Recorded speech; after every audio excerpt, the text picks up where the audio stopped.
Aujourd'hui, la préhistoire, sépulture, traitement des morts, cannibalisme. On fera une petite vidéo pour tout. Si vous pouvez concevoir que n'ayant pas de notes et étant totalement de mémoire, je fais un peu comme je peux. Donc oui, à partir du paléolithique, les hommes ont enterré les morts. C'est là où ils s'est différencié des animaux. Les animaux, eux, quand ils crèvent, bon bah, ils le laissent crever, ils le laissent à la nature. Certains animaux ont un comportement social de s'isoler du groupe comme les éléphants pour mourir, mais voilà.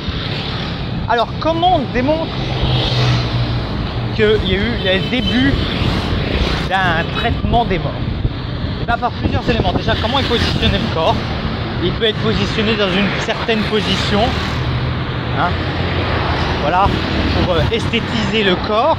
Et la trouvaille de pollen fossilisé, qui démontre qu'on a mis des fleurs avec les morts pour les accompagner vers ce long chemin. C'est pour ça que des fois il y a eu des préparations sur des corps, des rites qui ont pu faire penser au cannibalisme. Alors que non, c'était pas du cannibalisme, c'était des ébauches de rites funéraires. Et que bon, peut-être que si le mec avait été découpé, c'est parce qu'il y avait eu un souci, quoi. Surtout quand on l'a découpé sale, ça veut dire qu'il y a eu un petit accident qui a fait que le mec il s'est retrouvé en steak caché, quoi, hein, littéralement. Après, il est indéniable que notamment chez Néandertal, oui, il y a eu du cannibalisme. Ah bah ça a été prouvé. On a retrouvé des restes humains dans des débris, de fouilles humaines, dans des débris de nourriture, hein, des restes humains dans des débris de nourriture. On a des preuves, bon, à un moment que le mec il a été coupé comme un jambonneau, bon bah, il n'a pas été découpé pour un rite, hein, voilà, c'est lui qui a servi de repas, hein. On va être totalement honnête, voilà, hein, c'est prouvé, c'est attesté grâce à l'archéologie. Mais voilà, les deux sont intimement liés parce que faire du corps une fois qu'il est parti? Et donc de ça, si on commence à avoir des rites funéraires, on peut essayer de rattacher le fil pour aller sur quelque chose de très intéressant, qui est le début des croyances. Parce que si on met ce mort comme ça, c'est qu'il y a une raison, et pas qu'une raison esthétique. Enfin, il y a la raison esthétique, mais il y a aussi la raison utilitaire, comme on dit. Voilà. Si l'homme encore avait encore beaucoup de comportement animal, donc avait une dimension utilitaire dans ses actions, il l'a toujours, hein. Voilà.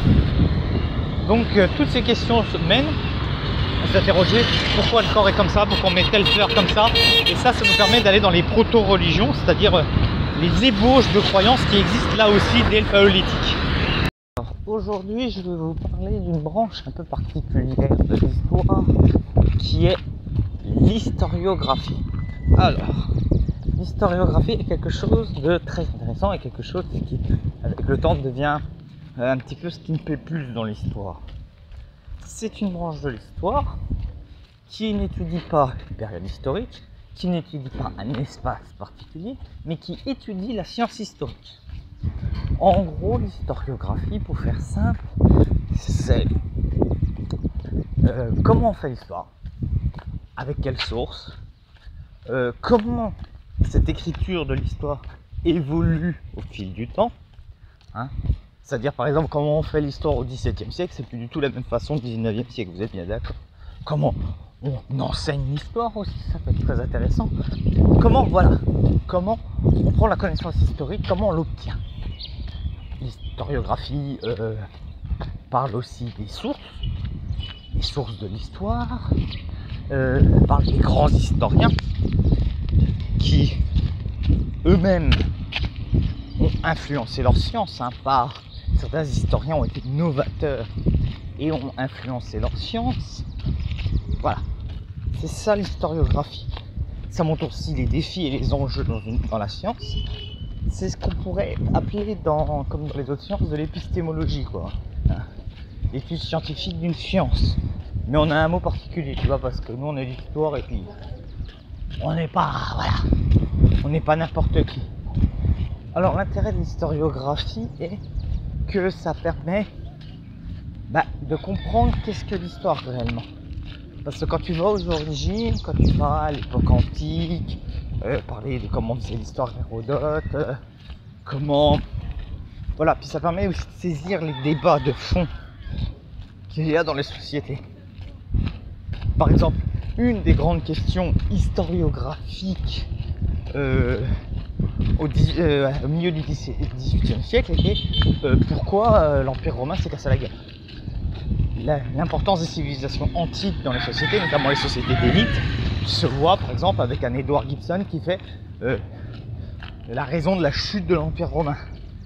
Si on veut comprendre comment ces sociétés que l'on vénère à l'époque moderne, au contrario d'un Moyen-Âge un peu oui caca, a pu se casser la gueule. On a, voilà, par exemple le traitement du Moyen-Âge.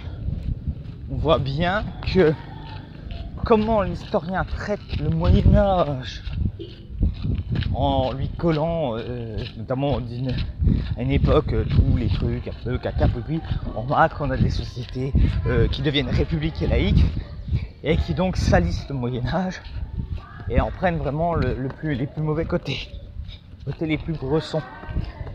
Comment, par exemple, on a une explosion des champs scientifiques dans les années 60, de par les indépendances, de par les progrès techniques, de par le fait qu'il y ait de plus en plus de monde dans les universités, de par un boom des natalités qui va amener un boom dans les écoles, et bien, il y a une explosion des études transdisciplinaires sur les mentalités, un développement de l'histoire africaine qui se fait quelque temps après les indépendances.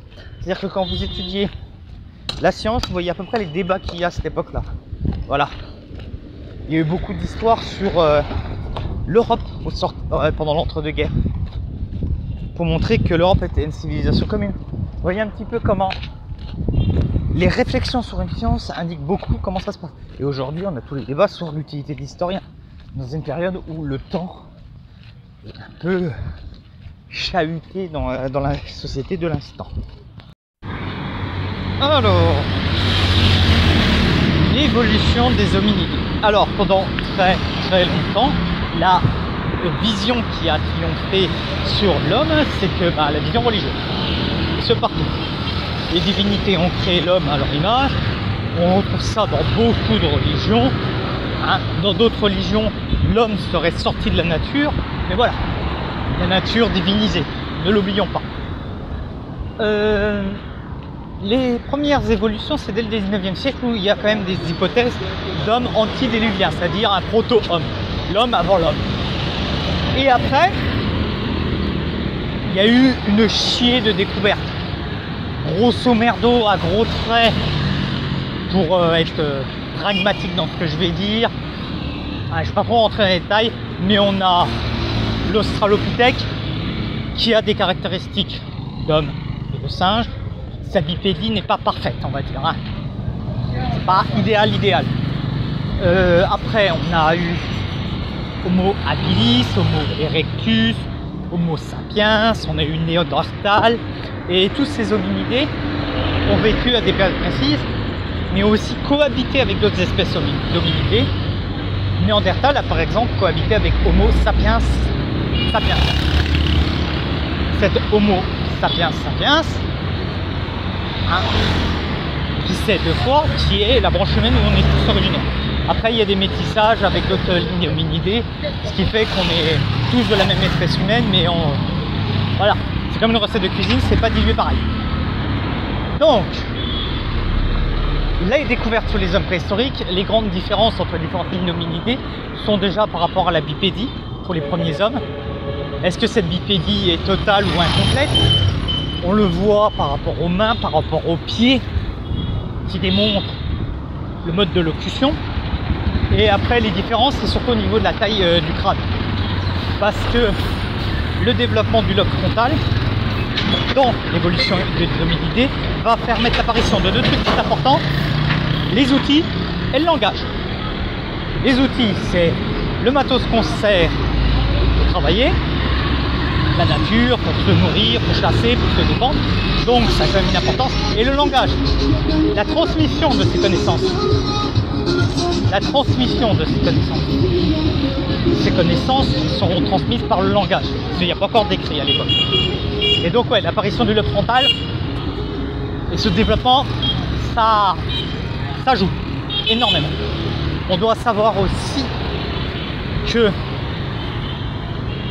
les localisations ne sont pas les mêmes et que les découvertes ont un rôle très très important. C'est que une découverte peut tout remettre par terre. Notre connaissance de l'homme préhistorique tel qu'on l'a peut être remise par terre. On se dit que voilà, alors tel hominidé a vécu de telle période, à tel endroit, pouf, on en retrouve un squelette 10 000 km plus loin, 5 000 ans plus tôt, pouf, tout ce que tu sais, tu le prends, poubelle, et on recommence. Et bah voilà, c'est ça la grande beauté, c'est ça qui fait qu'un cours de la préhistoire de 1980, 1990, 2000, 2010, 2020 et le prochain en 2030 n'ont rien à voir. Et c'est très vite de se retrouver obsolète quand tu étudies l'homme préhistorique.